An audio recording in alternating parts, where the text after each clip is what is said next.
Here I'm going to show you this Keiser Biaxial upper back, which is one of the newer machines that I have in here. I've given you settings for where the seat goes and where this chest pad goes to make sure that you're lined up in the right spot. And then what we're going to do is, I'm going to put that there so it doesn't get in the way, is you reach out here for these handles. You get the weight into the desired range. Now you're going to be pulling these handles back with your elbows high so they're behind the handles. I see a lot of these.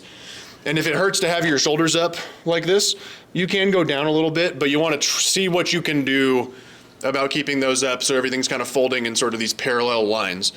What I also don't want to see, which I see a lot of, is people leaning away from this pad. Maybe not this much, but even pulling back and then leaning away from it is going to remove the ability of your rear deltoids and all these pulling guys on the back side of me to do what they're supposed to do.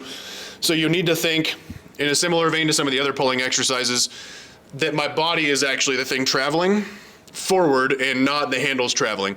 Because if my body was trying to pull forward, then me leaning back would have no value. So to some extent, I tell people to imagine that these stayed in the same place and this thing moved. Like as I pull my arms back, I'm actually pulling my chest forward and then I'm returning back to here in the starting position. So just convince yourself of that. We got a right button for more, left button for less. This machine has a little leak in it, but hopefully by the time you see this, I've got it all fixed. It's getting better. We're pulling back here, elbows up high, nice and slow on the way back. You'll notice my shoulder blades are also pulling back and coming along for the ride. There might be a case where I'll tell you, keep your shoulders back and just move your arms. We're just gonna limit the motion a little bit, but that'll give us a better anchor for some rear deltoid work. Sometimes I want you to reach all the way forward and then pull those back also. So I'm staying up pretty tall through my spine. I'm not all rounded down here. If I'm all rounded down, that's as far as I can go. If I'm up tall, I've got all this extra motion that we want to access there. Again, pulling back here. This machine gets pretty easy at the back, which is really nice because most Keisers don't. So you're going to get back here, squeeze all the way at the back end, keep those delts engaged as you then return forward. Not losing my tallness as I come forward and then getting tall again. I'm just staying tall as I pull back with these elbows up high and then returning forward. I tell people often to think about not just keeping your elbows up, but think about it like you're trying to take your elbows wide.